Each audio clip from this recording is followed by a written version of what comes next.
The 35 selected passengers awaiting release are unceremoniously herded back.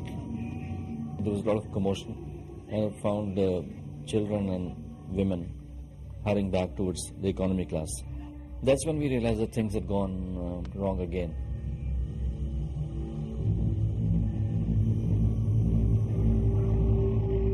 It was a very strange kind of situation which are beyond words. The talks between them and the Indian government had broken down. And now they are going to start killing.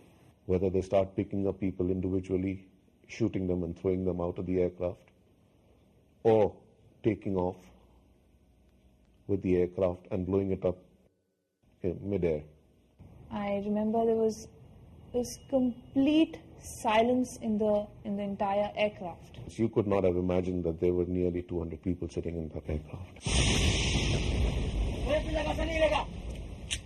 Is this the final outcome?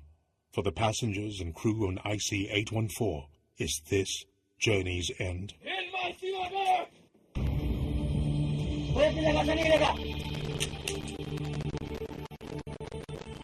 Negotiations between the hijackers and the Indian negotiators have broken down in Kandahar, Afghanistan. The hijackers have told the passengers that they will now start killing them one at a time. Stunned by the sudden turn of events, the passengers await their fate in deathly silence. Time kept on ticking by. There was nothing happening. There was people were sitting, they were anticipating something's going to happen, something's going to happen. But nothing happened. The guy comes back again and he says, we don't know whose prayers are being answered, but there seems to be a movement back for negotiations. Then at about, I think, after 3 to 4 hours, we were told that there's a good news for you, that the government of India has agreed to release to our demands, and now you shall be free. The passengers are to be freed, but at what cost? As a result of the negotiations with the Taliban and the hijackers, there has been an agreement for the release of all the hostages in exchange for 3 militants. How many? 3. Who are these 3? The 3 incarcerated terrorists to be freed are Maulana Masood Azhar, who is accused of being a member of the Harkat al-Mujahideen; Omar Sheikh, a British national who studied at the London School of Economics, a devoted follower of Maulana Masood Azhar, who had been arrested on charges of kidnapping foreign nationals in Kashmir; Mushtaq Ahmed Zargar, the chief commander of the militant group Al-Ummah Mujahideen, jailed for terrorist attacks in Kashmir. I think the end deal was the worst case scenario for India, the worst case scenario. And I believe it was completely unnecessary. It was secured merely because a completely irrational deadline was placed on it. The Prime Minister made that, I think, deeply questionable statement that we didn't want them to spend New Year in captivity. Supposing we had said, fine, we wash our hands off. The public wouldn't have allowed us to do that. We would be asked to negotiate. And once you negotiate, then this is what you get. The 3 terrorists are released from prisons in different parts of India and are brought to Delhi, from where they will board a flight to Kandahar.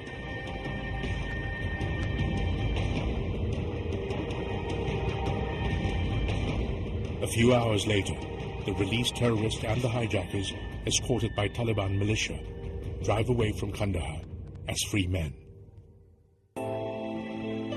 On board IC814, the passengers and crew celebrate their freedom.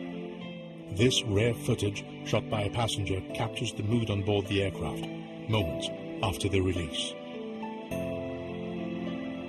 When they said that you're released, you really felt good and shaking hands. It was wonderful to be in that time, and everybody was hugging each other. Suddenly, you felt like lifeless, you felt weightless, you were floating around because that severe stress was suddenly gone. It's New Year's Eve, 8 days after IC814 was hijacked. All its passengers and crew, except one, are free and safe in India. Their journey complete. At Delhi Airport, thousands gather to give the survivors a hero's welcome. But even as the celebrations continue through the night and into the new millennium, a disturbing question remains unanswered. Did the Indian government err in releasing 3 dangerous terrorists in exchange for the lives of the passengers and crew on board IC814? It's a question that has no correct answer. But if those who made the decision knew then what we know now, would the story of IC814 have ended differently? Maulana Masood Azhar moved back to Pakistan, where soon after his release, he founded the militant Jaish-e-Mohammed. The Jaish is accused of numerous attacks, including the one on the Indian Parliament on December 13, 2001, which killed 7 innocent people and injured 18 more. They're also held responsible for the attack on the Jammu and Kashmir Legislative Assembly. He now lives free in Pakistan. Omar Sheikh has been named one of the key financiers of Mohammed Atta, the pilot of one of the jets that hit the World Trade Center on September 11th. He's presently facing the death sentence for the killing of the American journalist Daniel Poe. Mushtaq Ahmad Zagar is now in Muzaffarabad, the capital of Pakistan-administered Kashmir. He's reportedly engaged in reviving his militant group, Al-Ummah Mujahideen. It is now known that the 5 hijackers are Pakistani nationals, reportedly living free in Pakistan. Interpol and the Indian Central Bureau of Investigation have made formal requests to the Pakistan government to arrest and extradite the hijackers. But these requests have gone unheeded. Little is known of what the hijackers did after December 1999. IC814 was clearly their moment of glory. How the hijackers managed to smuggle on board the guns and grenades has never been conclusively established. However, after the hijacking of IC814, the Nepalese government reviewed and tightened security measures at Kathmandu's Tribhuvan International Airport. Indian Airlines, which had suspended its flights to Nepal, resumed operations 6 months later, but it now conducts secondary pre-boarding security checks on all its passengers using its own personnel. And the government of India decided to introduce sky marshals on select flights. The passengers on the plane returned to their normal lives, but were forever changed in some way by the events of those 8 days on board IC814. You learn to respect very simple things like one full glass of water, or having 5 meters to walk, even clean air to breathe. Actually, even that is something you respect. There are times I wake up at night with cold sweat and a feeling that I'm still sitting in my chair. When you are sitting there, you realize how loneliness can be.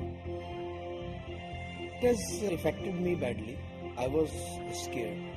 I used to get dreams. Everything is written strongly on my mind. Nothing has been fade out.